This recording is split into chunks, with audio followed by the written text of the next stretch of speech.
أعوذ بالله من الشيطان الرجيم. بسم الله الرحمن الرحيم. يا أيها الذين آمنوا اتقوا الله حق تقاته ولا تموتن إلا وأنتم مسلمون. وقال تعالى: يا أيها الذين آمنوا اتقوا الله وقولوا قولا سديدا يصلح لكم أعمالكم ويغفر لكم ذنوبكم ومن يطع الله ورسوله فقد فاز فوزا عظيما. اللهم اجعلنا من الفائزين. Tumshukuru sana Allah, tumtakie rehema na amani bwana mtume Muhammad sallallahu alayhi wasallam, mtume ambaye ametumwa kuja kutufunza ustaarabu. Tusiutarajie ustaarabu kinyume na kwa nyuma ya mwalimu huyo, kinyume na kuyabeba na kuyakumbatia maelekezo ya mwalimu huyo ambaye wama yantiqu anil hawa in huwa illa wahyi yuha. Hakusema kwa matamanio nafsi zake isipokuwa ni kwa kuzingatia maelekezo ya Mola wake. Ndugu waumini, Uislamu ni mfumo kamili wa maisha, unamtosheleza mwanadamu kumuongoza, kumratibu katika kila kipengele. Uislamu umetoa maelekezo katika uchumi wetu, katika masuala ya kijamii, katika masuala ya kiafya, in all human life angles, katika maeneo yote ya maisha ya mwanadamu. Kwa hivyo kwa leo tutaishi darasa letu, tunayaangalia maisha ya bwana mtume sallam na wake zake. Vipi mtume aliweza kuishi na wake zake? Ni darasa muhimu linakujia likituanikia nyumba ya bwana mtume sallam, maisha ya mtume sallam na uhalisia wa maisha yetu zama tulizonazo. Naam, darasa letu linafunguliwa na aya maarufu. Ama ya kwanza, Allah anasema: enyi mlioamini, mcheni Mola wenu kisawasawa, ninyi ni marehemu watarajiwa. Muda wa kurudi kwangu ukifika, muda wa kufa ukifika, msife isipokuwa mfe aliyekuwa ni nani? Ni Waislamu. Aya nyingine nasema: enyi mlioamini, mcheni Mola wenu na kuweni wa kweli. Kwa kuimarisha utaratibu huu wa kumcha Mola wenu na kuwa wa kweli, ahadi juu ya watu hao ni kufanywa wepesi mambo yao, kutengenezewa mambo yao, kutengenekewa mambo yao. Tukimcha Mwenyezi Mungu na tukawa wa kweli, basi ni sababu ya mambo yetu kuwa vizuri. Mambo hayo yawe ya kiuchumi, kwa namna yoyote. Mambo hayo yawe mahusiano yetu katika ndoa baina ya mke na nani? Na mume. Tutarajie mambo yetu kuwa mazuri kwenye ndoa endapo tukaimarisha nguvu ya imani na nguvu ya kimaadili. Ndugu zanguni, kwa hilo anasema bwana mtume sallam: idha ataakum man tardawna dinahu wa khuluquhu fazawijuhu illa taf'aluhu takun fitnatun fil ardi wa fasadun kabir. Enyi wanawake, enyi mawali wenye mamlaka ya kuozesha, enyi waolewa, ikitokezea akapiga hodi mtu ndani ya majumba yenu kwa ajili ya kuwaposa, ikitokezea ninyi mawali akaja mtu akabisha hodi kwa ajili ya kumuoa binti yenu, msimsukume huyo binti, bali lindeni imani yake, mpelekeni mikono salama. Mume anayestahili kupewa nafasi, enyi wanawake, mume anayefaa kumpa moyo wako, mume anayestahili kuja kuwa dereva wa moyo wako maishani mwako. Ni lazima mume huyu umpime kwa vitu vingapi? Viwili. Dini yake hiyo nzuri, yani awe vizuri kwenye dini. Kwa nini? Dini ya mke iko chini ya nani? Ya mume. Ukiolewa na mume mwenye dini, tukiwaozesha waume wenye dini, ndio salama ya dini ya mabinti zetu. Lakini jambo la pili, jiridhishe tabia yake. Tabia ya mwanamke iko mikononi mwa nani? Mwa mume. Mume akiwa mwema na wewe utakuwa mwema. Mume akipoteza virutubisho vya wema, usitarajie mwanadada na wewe utakuwa mwema. Haya maisha tunayoona kwenye nyumba, watu wameoana ndoa ya Kiislamu, walikuwa na matarajio makubwa sana. Lakini siku zinavyozidi kwenda, matarajio yote yanaondoka. Shida nini? Kuna maneno wanasema waungwana, muungwana ukianguka usiangalie ulipoangukia, bali uangalie ulipo jikwaa. Rudi nyuma, uondoe vizuizi, safari iendelee. Darasa letu hewani ni maisha Bwana Mtume SAW na wakeze. Alikuwa na wake takriban 11, lakini hatuwezi tukakosa kumtaja namba 1 Bi Khadija. Hatuwezi kumwacha kumtaja Aisha. Zainab naye anasema na mimi nitajeni. Hafsa binti Umar anasema na mimi nimo. Bi Sauda, Maimuna, aya kina Umu Salama, wapo wamejaa tele. Sasa kwa kuangalia maisha haya, cha kwanza maisha ya Mtume SAW na wake zake, kwanza kabisa huyu mume mwenyewe alistahili kuitwa mume. Alivaa kiatu namba 10 na mguu namba ngapi? Namba 10. Leo kuna baadhi ya waume wamevaa viatu namba 10, lakini ukiwaangalia haswa miguu yao namba 2, yani hawatoshi.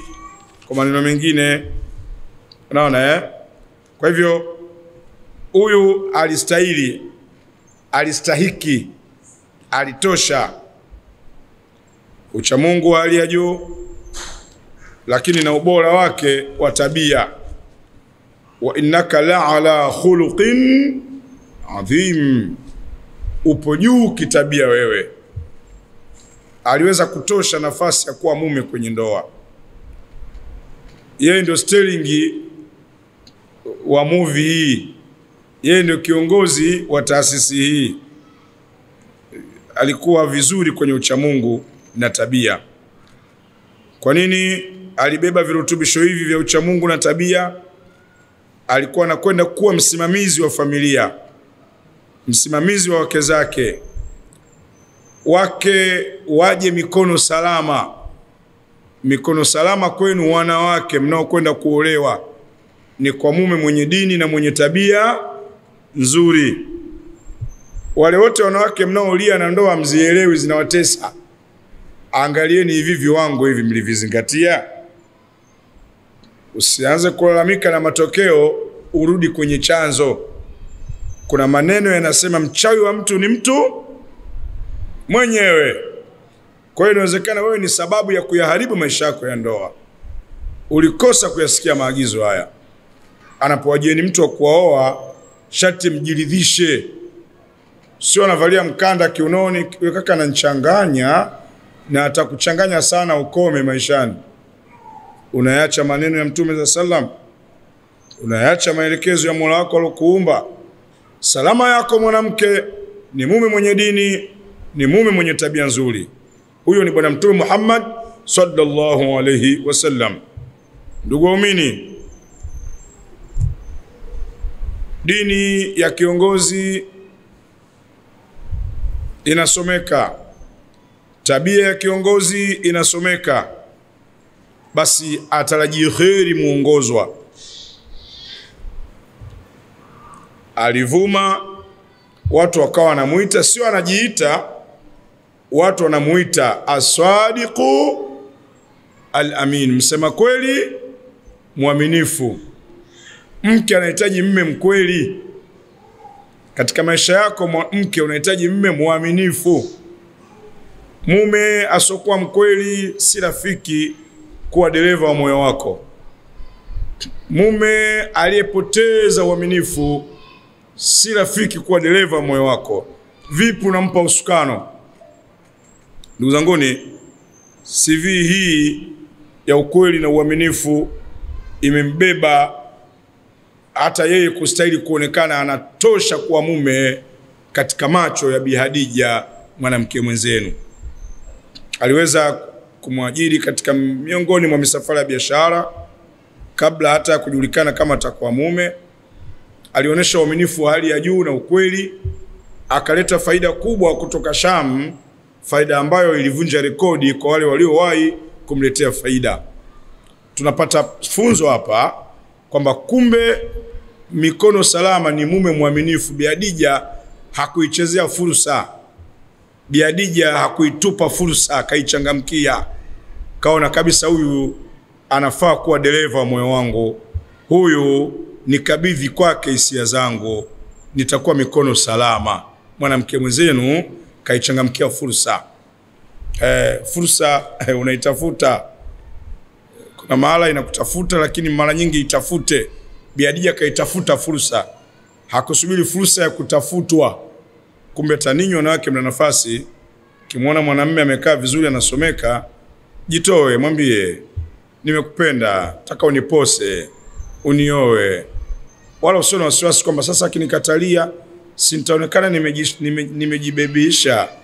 Mbona sisi tunajibebisha kwenu? Tupo tunaokubaliwa na wengine mnatukataa. Ndio utaratibu wa maisha.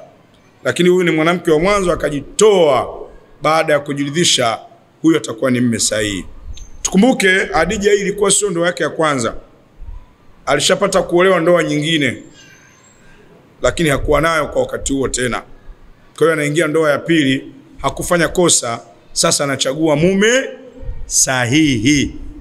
Kufanya kosa ni kosa na kurudia kosa ni kuongeza kosa. Haya ndio maneno ya kitaalamu. Achaneni na maneno ya Uswahilini eti kufanya kosa sio kosa. No, kufanya kosa ni kosa na kurudia kosa ni kuongeza kosa. Allah atufahamishe tusio miongoni mwa wenye kuchezea dini. Hisia za mapenzi zitaleleka kwa wanandoa kwa mume mkweli mwaminifu. Ukibahatika kuolewa na mume mkweli mwaminifu, huyu atakutunzia hisia. Tambueni kuna wanawake leo kwenye ndoa wamejeruhiwa, wameangukia mikononi mwa waume sio wa kweli, sio waaminifu. Wamebakia kutabasamu usoni, lakini mioyo inavuja nini? Inavuja damu na hawana hamu. Ushakuwa na vitoto vitatu tena kwa operation, na uenda hata kizazi umeondolewa. Sasa hata ukiachwa utaolewa na nani wewe? Inabidi ubaki pale unatabasamu lakini moyo unavuja damu. Mume sifa zote mbovu ndio zimesheena. Wanawake wanalia sana kwenye ndoa. Naam. Hisia zitaleleka kwa mume mwenye dini, mwenye tabia, atayajua mahitaji yako. Ukija kwenye ndoa atajua namna ya kukulea. Yeye mwenyewe kwa kuwa na uwezo wa kujilea, huyu ndio anaweza pia kukulea na wewe.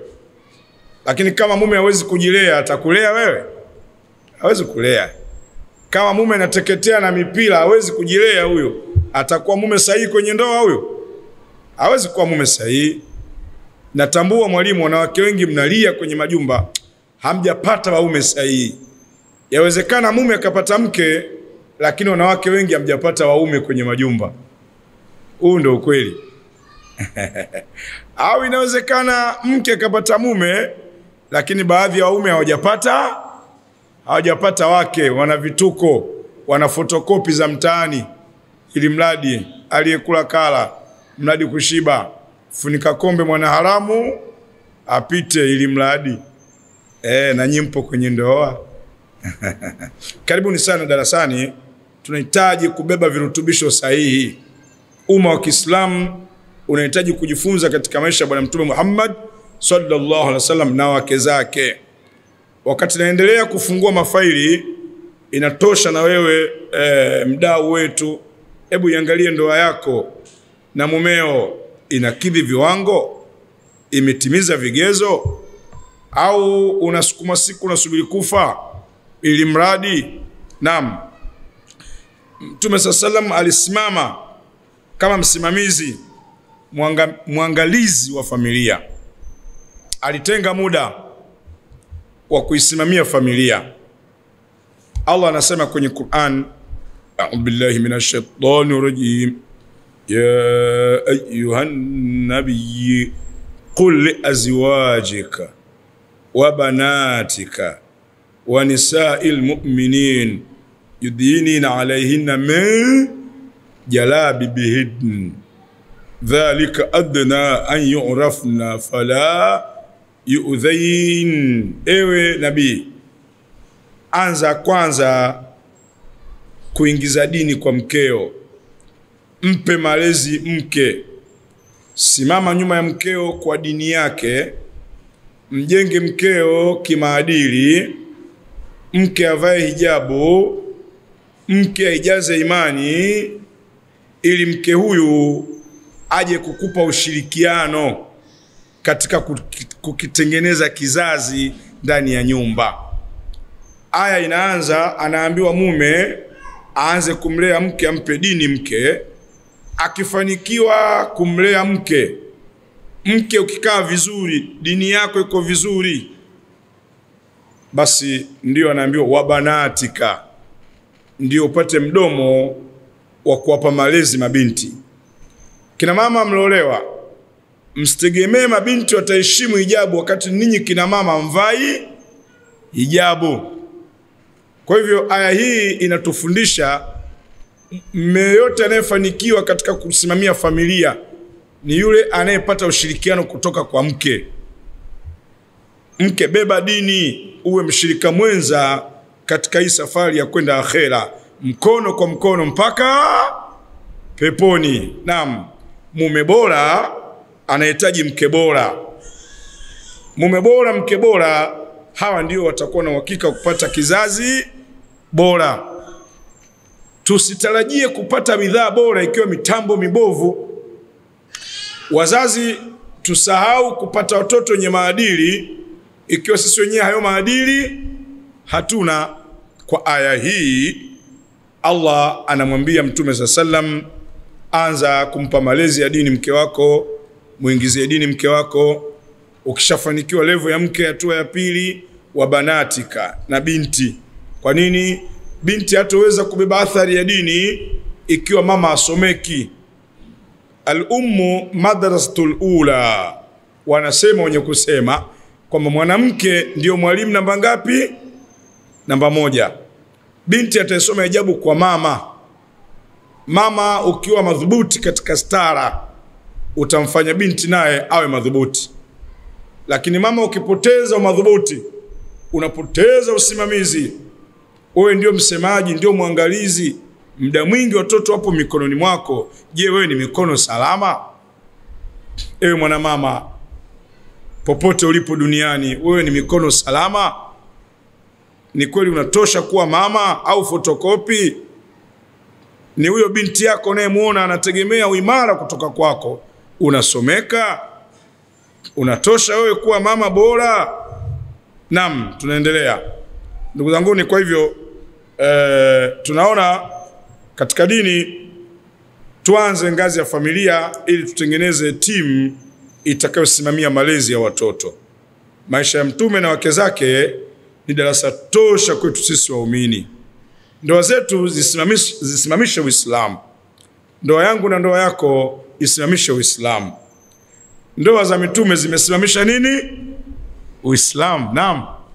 Iangalie ndoa ya Nabiiullah Ibrahim alayhi salam na mke wake Hajara na Sara. Kwa upande mwingine, ndoa ya Ibrahimu na Hajara imemtengeneza Ismail. Ismail imekuwa sababu ya tukio zima la watu kwenda hija. Ndoa hii imesimamisha Uislamu. Ndoa ya mzee Imrani na mke wake imemleta Maryam. Hata alipokuja kuwa baba mlezi msimamizi Zakaria hakupata tabu. Ndoa imeusimamisha Uislamu. Wamechomoka watoto wenye maadili wakina Ismail, hata walipotakiwa kuchinjwa walikubali. Ndoa bora inasimamisha Uislamu. Imemuibua mtoto mwenye maadili Maryam, mwanamke mwenzenu huyo. Naona paka nafikia bale hajui tendo la ndoa, amehifadhika. Wako wapi kina Maryam leo? Ujanja mwingi mbele kiza. Nyie mabinti rudini hayo maneno, ujanja mwingi mbele kiza. Ndege mjanja ajiandae kunaswa na tundu bovu. Acheni machepele. Muungwana ukiambiwa ambilizika. Huu ndio Uislamu. Kwa hivyo maisha ya mtume na wake zake yalitafsiri Qur'ani na Sunna kivitendo. Na ndio maana alipoulizwa bi Aisha radhiallahu anha, vipi kuhusu tabia ya mtume? Aisha anafunguka kwa mdomo mpana, anawajibu maswahaba, khulqul Qur'an. Msipate tabu kuniuliza mimi, nikiwa msemaji wake ndani, naishi naye kitanda kimoja, tunaamka, tunajuana kama matandu na ukoko. Tabia yake, namna mnavyoiona Qur'ani, ndio mtume jinsi alivyo. Ikiwa Qur'ani imekataza kusema uongo, mtume si muongo. Ikiwa Qur'ani inatangaza uaminifu, mtume namba moja. Ikiwa Qur'ani inataka watu wawe kweli, mtume mkweli namba moja. Ikiwa Qur'ani imekataza uzinzi, mtume hayupo. Yani kila kilichoamrishwa yeye ndiyo anakitekeleza kwa maneno na nini na vitendo. Kwa hivyo msemaji ndani amepewa nafasi atoe siri ya yule anayemsemea. Vipi kwa mfano mwanamama wewe ulizwe, vipi tabia ya mmeo? Hivi mme wako yukoje? Hebu tupe kiwango chake cha dini. Hebu msemee mmeo. Unaweza ukamsemea leo? Upewe nafasi. Si ajabu utasema tu shabiki kweli la mipira hilo.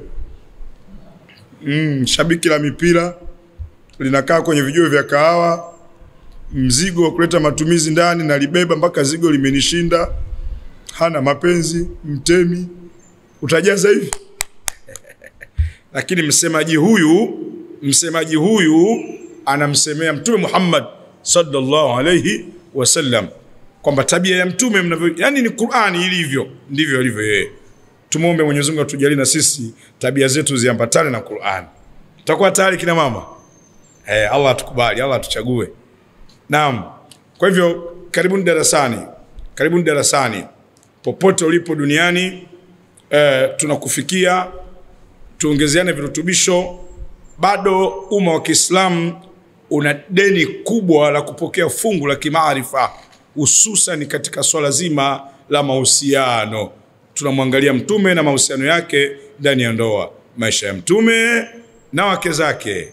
Maisha ya mtume na wake zake ni maisha yaliyotafsiri Qur'ani kwa maneno na vitendo. Msemaji anathibitisha. Naam, Allah anazidi kurekodi. A'udhu billahi minash shaitanir rajim. Wa amur ahlaka bis-sala wastabir 'alayha. Waamrisha watu wako kuswali. Ewe mume, iamrishe familia yako ifanye ibada na wewe mwenyewe ukiwa mfano. Haya ndio maisha ya Mtume sallam. Alikuwa anaamrisha familia ifanye ibada na yeye mwenyewe akiwa mfano. Mume bora, maisha bora ya ndoa ni maisha ya Bwana Mtume sallam na wake zake. Anawaamrisha ibada na yeye mwenyewe ndio mfano.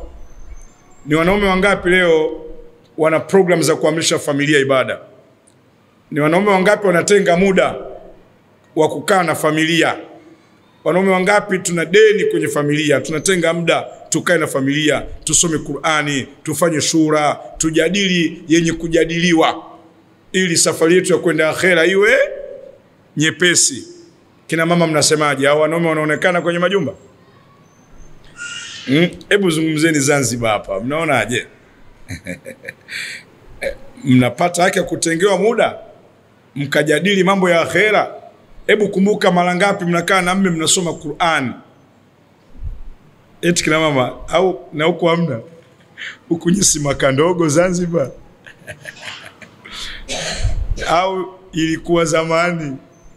Maana juzi napita na kwenda Nungwi kufanya muhadhara na kina mama, napita njiani saa 10 ile, wezi amini watu wamejaa kwenye ma TV, waume makundi kwa makundi wanaangalia nini? Mpira. Wengine mpaka magharibi inafika hata darasani msikitini wahudhuriaji hamna. Unyonge gani umekuta huo? Hawa wanafaa kuwa waume hawa?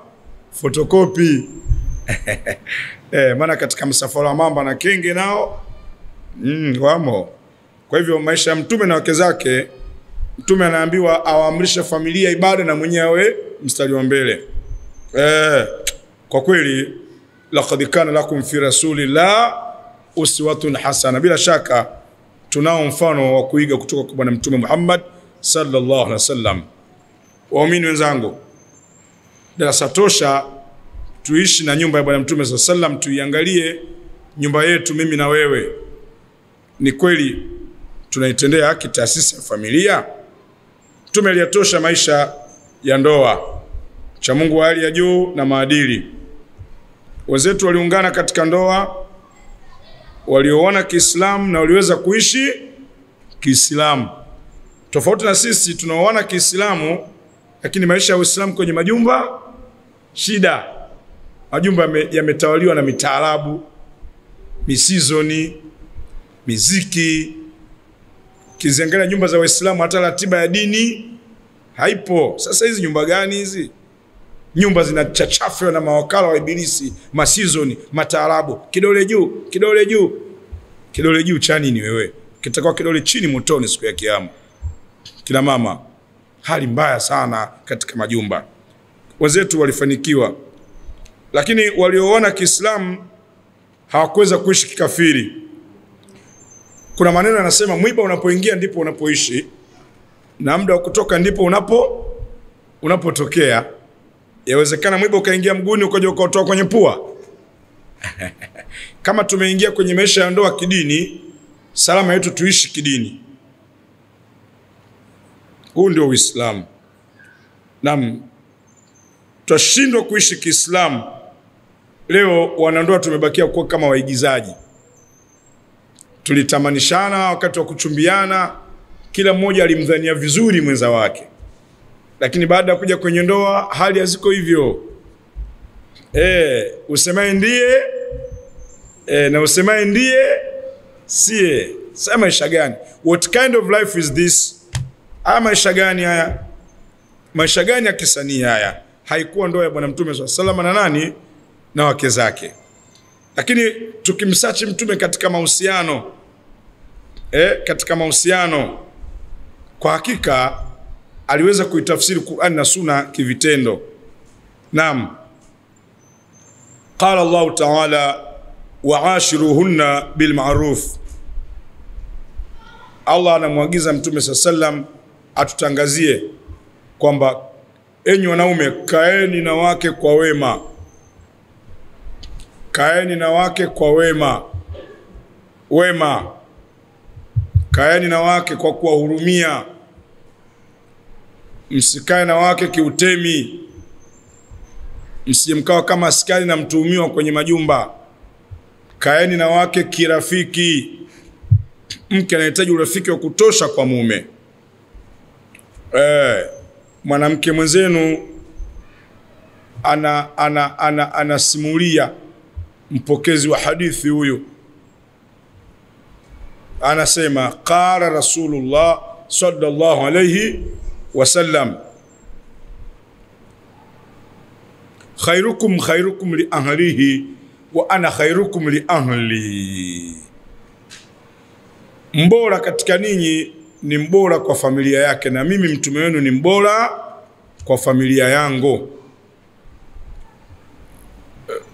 Maneno haya anaendelea kuyakazia tena Abu Huraira radhiyallahu anhu annahu qala Rasulullah sallallahu alayhi wasallam inna min akmalil mu'minina imana ahsanuhum khulqa wa altafuhum bi ahlihi. Hakika ya Muislamu aliyekamilika aswa kiimani ni yule mbora wenu kitabia na ana mahusiano mazuri na nani? Na familia yake.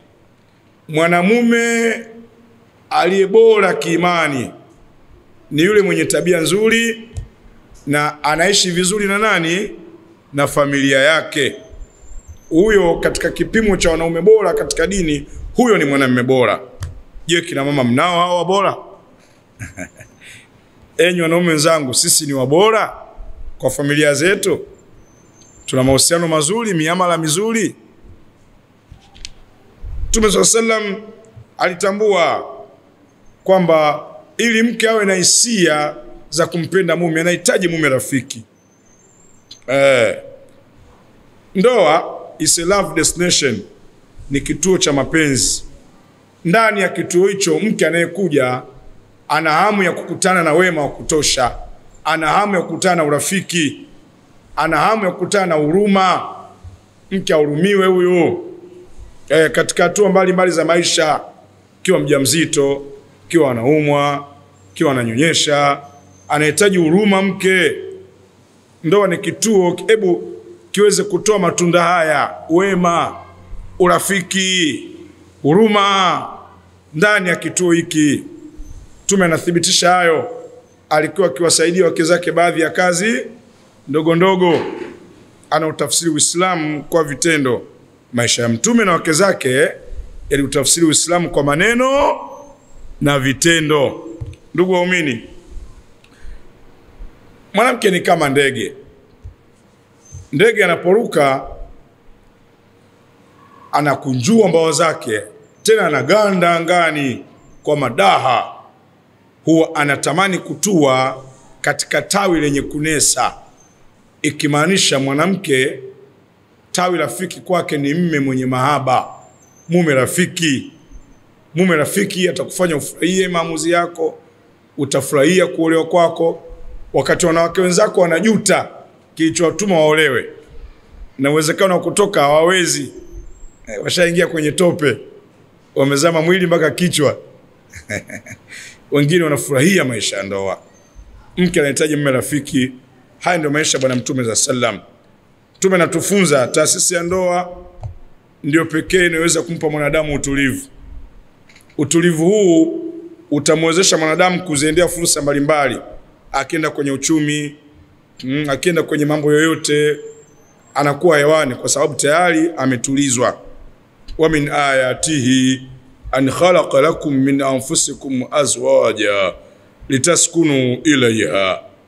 Miongoni mwa alama, dalili zenye kumtambulisha Mwenyezi Mungu yupo ni kule kutuumbia sisi wanaume, kutuumbia wanawake kutokana na nafsi zetu, ili tupate kutulizana. Lakini ili tutulizane, waja'ala bainakum mawaddatan wa rahma. Allah ametupandikizia hisia za mapenzi na kuhurumiana ili zidhamini utulivu. Mapenzi na huruma yatadhamini utulivu katika maisha ya ndoa. Kama wanandoa mtaona mmeoana alafu utulivu hamna, sababu ni kwamba ndani ya nyumba hakuna mapenzi, hakuna huruma tena. Haiwezi kapatikanika huruma mpaka yawepo mapenzi.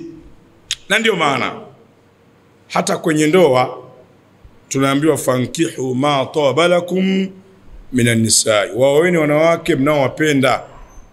Waoeni wanawake kwa mujibu wa sifa zenye kuwavutia. Oa mtu unayempenda. Enyi wanawake, olewa na mume unayempenda. Sio kaolewa kaanza kusema sura yake kaa analia, sikumuona vizuri.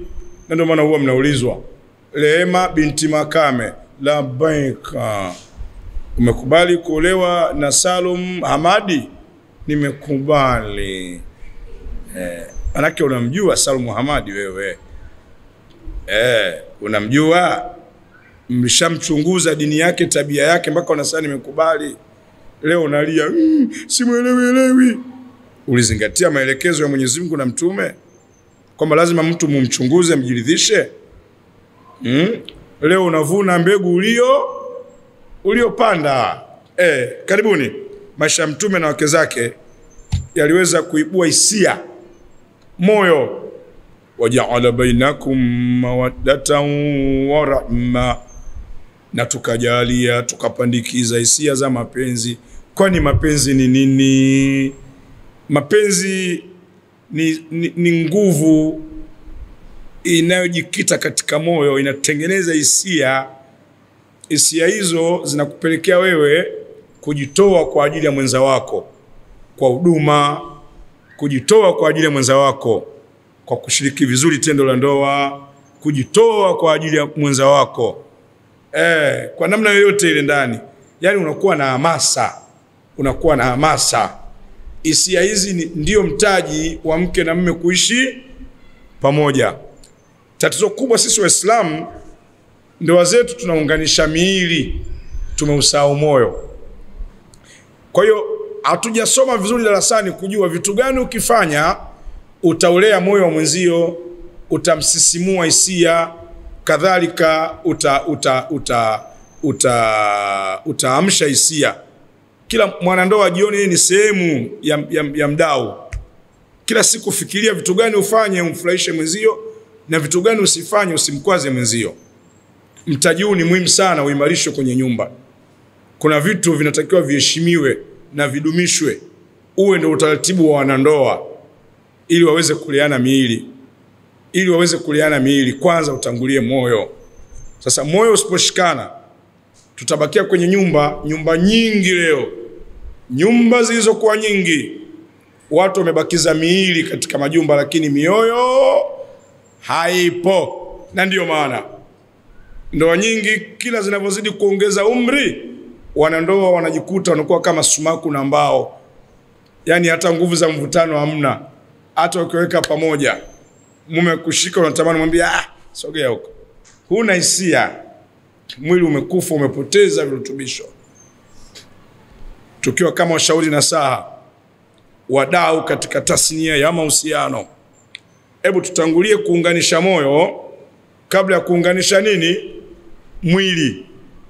Waliounganisha miili majumbani wanalia. Unaishi na mtu unaona kabisa hana hisia na mimi. Hakuna maumivu makali kama kuishi na mtu asiyekupenda. Fanya unachokifanya, jipure, jirembe, pika chakula vizuri, hata kusifiwa hamna. Mnasemaje, moyo unakufa au ufi? Nakufa. Popo unasubiri kufa tu. Siku ya ndoa ulisindikizwa sherehe, mbwembwe nyingi. Kuolewa ni sheria, kurudi nyumbani kutembea. Uliaga kumbe unaenda kwenye tanuri la mkaa. Pole. Ungejua. Naam, tupo darasani tunaangalia maisha ya Mtume sallallahu na nani na wake zake. Matembezi ya pamoja. Mtume sallallahu alikuwa akilea hisia kwa kudumisha matembezi ya pamoja. Zipo nukuu za yeye kukimbiza, hata kukimbizana na nani? Na Aisha wanakimbizana. Na kushinda unishindi. Hivi ndio vitu vinanogesha, vinaamsha hisia. Matembezi ya pamoja yanaimarisha urafiki, yanaondoa gap la kuogopana. Urafiki ukiimarika, hata mume akiwa mbali unatamani umpigie simu, jamani baby, kama uko mbali naomba urudi, ukuta unataka kunifunika mie. Kumbe unaogopa ule upweke, una hamu. Leo wangapi mnapiga simu kuwaita waume warudi? Na bora hata lichelewe tu. Hata kirudi hata ujione kitu. Maneno mazuri, hamna kurai. Maisha ya Mtume na wake zake ni michezo kwenda mbele. Mtume anasema ipo michezo mingi watu wanacheza. Kuna kulenga shabaha, kuna kukimbia na farasi, lakini kuna mtu kucheza na nani? Na mkewe. Akasifia mwalimu huyu, mchezo mtamu ni mtu kucheza na mkewe. Wangapi wanaume tunacheza na wake zetu majumbani? Ewe mwanandoa, ewe mwanadada, hebu lete kumbukumbu mara ya mwisho ya wewe kucheza na mmeo. Unafikiria unafikiria hiyo siku na uende hujaiona Naam.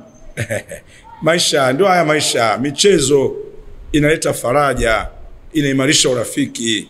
Michezo uchume moyo. Miongoni mwa maeneo ya kuuvuna moyo wa mwenza wako ni kucheza cheza naye, mnajenga, mnaimarisha, mnaibua hisia, mnamshiana hisia, mnasisimuana, mkakimbizana kidali, mara umeingia huko, hapo unikuti, mara umeingia huko, mnacheza cheza, jambo ambalo wanandoa wengi utamaduni huu hawana.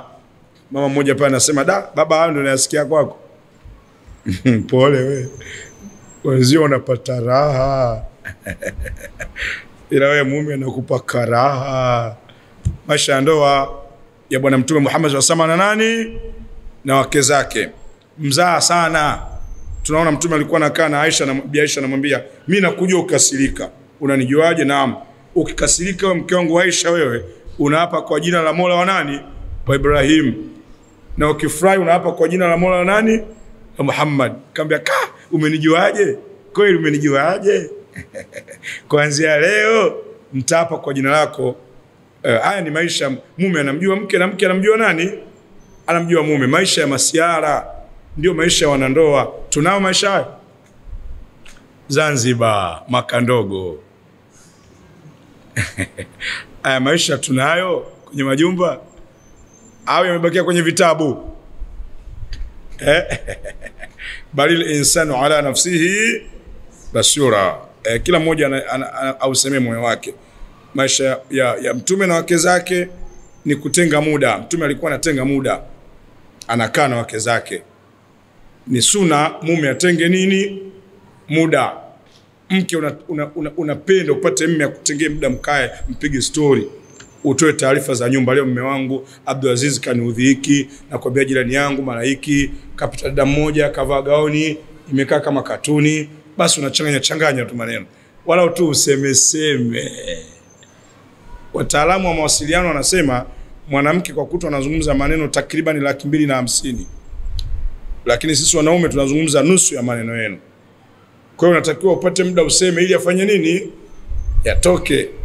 Haya, wanawake wangapi mnatengewa muda na waume zenu? Mume mwenyewe anachomoka 11, anarudi saa 6 za usiku. Kisha maliza miaka kwenye mipira huko, akija pale kama zigo. Maisha Mtume na wake zake yalitafsiri Qur'ani na nini? Na Sunna. Mjali mke, umpe thamani. Mtume ametafsiri Qur'ani na Sunna kivitendo. Alishirikisha wake zake katika mambo ya familia. Hata pale palipohitaji ushauri, Mtume alishuka chini na kuchukua ushauri kwa nani? Kwa wake zake. Ni katika ule mkataba Hudaibia, baada ya kufunga mkataba wa mambo 8 baina ya upande wa Uislamu na Makureishi, Mtume sallam aliwaamuru maswahaba wafanye zile ibada za kiumra. Baada ya kushindikana watakuja mwakani wanyoe, wafanye nini, wachinje nini.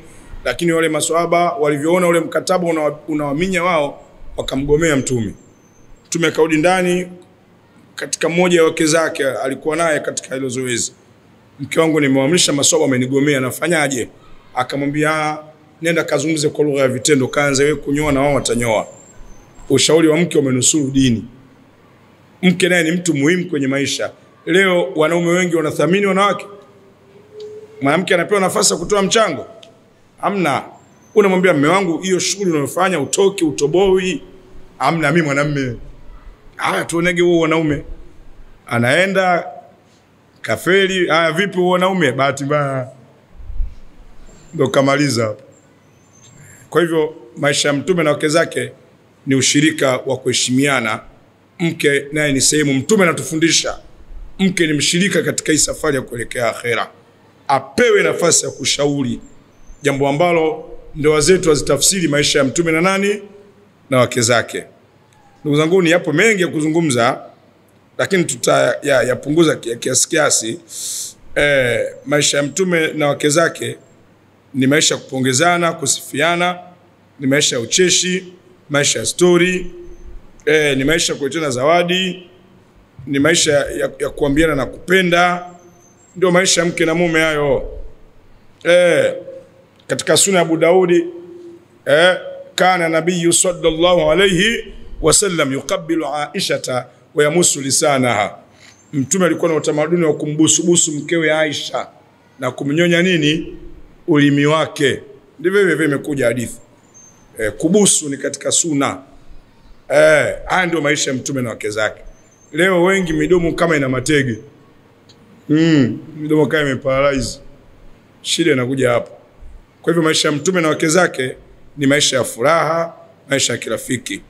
Mtume alijitahidi kuwalisha wake zake maeneo matatu.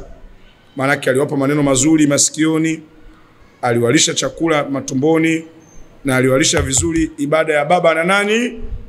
Na mama. Aliweza kutosha kila eneo maisha ya Mtume na wake zake. Ukimsachi Mtume katika ndoa ya mathna, yeye aliongeza kwa maslahi ya dini. Tofauti na sisi tunaongeza wake kwa maslahi ya kukomoana. Au umemchoka huyu mke tayari kisha sura kama analia, ndio unaongeza mpya. Tena uongezaji wenyewe unakwenda kumdhalilisha mke wako huyu kwa huyo mwanamke mpya. Nakwambia mimi nakuongeza wewe, mke wangu kama gogo linasubiri kuchoma mkaa, alijitingishi na hivi, utanangwa. Sasa huyo mke mdogo naye anayekuja kwenye ndoa, huyo mume kakosa adabu na yeye anataka kuja, zile aibu zako anaanza kukuchapia. Yapo. Yapo. Kwa hivyo maisha ya Mtume na wake zake hakukuwa na dalili kwamba eti akitaka kuongeza mke mpya amponde mke alotangulia. Ujinga huo hamna. Naona ni uadilifu kwenda mbele. Tujifunze kutoka kwa Bwana Mtume Muhammad sallam na wake zake. Ndugu zanguni, tuwajifunze wake zake, wakina Aisha, wakina Hadija, wakina Sauda, wakina Maimuna, wakina Umu Salama, wakina Zainab, wakina Hafsa. Maisha mazuri kabisa. Angalia maisha ya Mtume na Bi Hadija. Hadija amemliwaza Mtume sallam wa kwanza kuingia kwenye Uislamu, wa kwanza kutoa mali zake kwa ajili ya nini? Ya dini. Ni Hadija aliyepeleka chakula mapangoni. Hata alipofariki Hadija, baadaye Mtume alioa wake wengi. Alipokuwa anakaa na wake zake wakina Aisha, kina Zainab wanaongea, lakini Mtume alinukuliwa akimtaja sana nani? Hadija. Jamani Hadija. Hadi Aisha wivu kamchukua. Akamwambia uchoki kukitaja hicho kizeze chako. Mbia naam. Huyu rekodi yake mimi sisahau. Huyu alikuwa mwema, alikuwa wa kwanza kusilimu. Huyu alikuwa kunikubali mimi, kunifuata. Aliweka mali yake chini, alafu akuninyanyasa.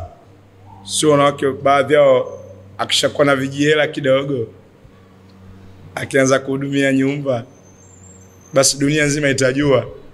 Nakwambia nalisha. Lakini hakuwa hivyo. Bi Hadija alinyamaza, mambo yakaenda vizuri. Nini tunajifunza? Kwa maisha ya sasa, kwa mahusiano yanayoendelea, ni wanawake wangapi ikitokezea umefariki mume akaoa wake wengine, anaweza kukutaja mbele ya wake wengine wapya? Unalipi la kuja kutajwa? Hebu kumbuka hata jamaa moja tu ulovuna moyo wa mume, unasema huyu nikifa lazima atanitaja. Hebu jishaue kidogo. Siri yako maisha ya Mtume na nani? Na wake zake. Hadi raha. Jamani, maisha ya Mtume na wake zake raha sio raha. Ni darasa tosha la sisi kujifunza. Hebu tuchukue maalumati haya. Naam, tunamwona Aisha kwa upande wake ni mwanamke aliyehifadhi hadithi mbalimbali. Chukueni elimu kwa kijana mke hiki, kijitoto hiki. Ni mke ambaye ana elimu. Tofauti na wanawake unakuta kaolewa lakini yeye anajua mitaarabu. Domo lake kama jamani mapenzi yananitatiza. Wewe utafuti vitu vya kukutatiza. Hivyo ndo baadhi ya wanawake walivyo. Ni wanawake wangapi wanahifadhi Qur'ani? Ni wanawake wangapi wanatosha kuusomesha umma, uthibitisha kwamba wewe ni mke wa shekhe ndani ya nyumba, mke wa kiongozi wa dini wewe? Ni wanawake wangapi wameolewa na viongozi wa dini ndio wanaongoza kwa kutoa udhu viongozi wa dini? Kwa hivyo maisha ya Mtume na wake zake ni darasa tosha kabisa. Na mke alokuwa mwema ni yule anempa ushirikiano mume. Ikafika mahala Mtume anatangaza ad-dunya kulluha mata'u wa khairu mata'iha al-mar'atu salihah. Dunia yote ni starehe, tamu ya starehe ya dunia ni kupata mke mwema, na yeye amepata wake wema. Na ninyi kina mama, Mungu awajalie muwe wake wema kwa waume zenu. Ninyi ambao hamjaolewa mabinti, Mungu awajalie mjihifadhi, mjitunze, muwasikize wazee wenu, mje mwende salama, mje muwe wake wema. Historia ya Mariamu ije irudie kwenu mabinti ninyi wa Kiislamu. Naam, hakuna mzazi anayependa kuona mwanae anaharibikiwa. Kila mzazi anahamu kuona mwanae anafanya nini? Anafanikiwa. Lakini dunia imechafuka. Wakati wazazi wanalea, ibilisi anabomoa. Jukumu letu Waislamu kuimarisha miundombinu ya kimalezi, miundombinu ya kimahusiano katika taasisi ya familia, ili tunusuru kizazi. Tuwazalishe kina Mariamu. Ndoa zetu ziwaletwe kina Mariamu. Kina Mariamu, ibukeni, Uislamu uonekane kwenu. Ni mwanamke mwenzenu katangazwa kwenye dini, alistahili kulishwa vyakula vya wapi? Vya peponi, kwa sababu alijihifadhi, alijitunza, hadi anafikia utu uzima hajui mume. Historia hii iwarudieni ninyi mabinti wa ungwana. Fabi ayi hadithin ba'dahu yu'minun. Maneno gani uambiwe ya kuingia kwenye akili? Haya ndio maneno haya. Inna ahsana alhadithi kitab Allah. Haka mazungumzo yalikuwa mazuri ni maneno ya nani? Ya Allah. Mungu anaruhusu masikio yaingize rutuba, usiingize takataka. Hebu yaangalie masikio yako kama mfereji, peleka mbolea kwenye moyo. Mungu ukiambiwa ambilizika, ukikanywa kanyika, ukionywa onyeka. Una sababu ya kuleta ujanja mwingi. Ujanja mwingi mbele kiza. Na siku zote ndege mjanja mwisho wake anaraswa na tundu bovu. Maisha ya Mtume na wake zake ni maisha ya kutafsiri. Kwa hiyo tukimalizia tu muhadhara wetu,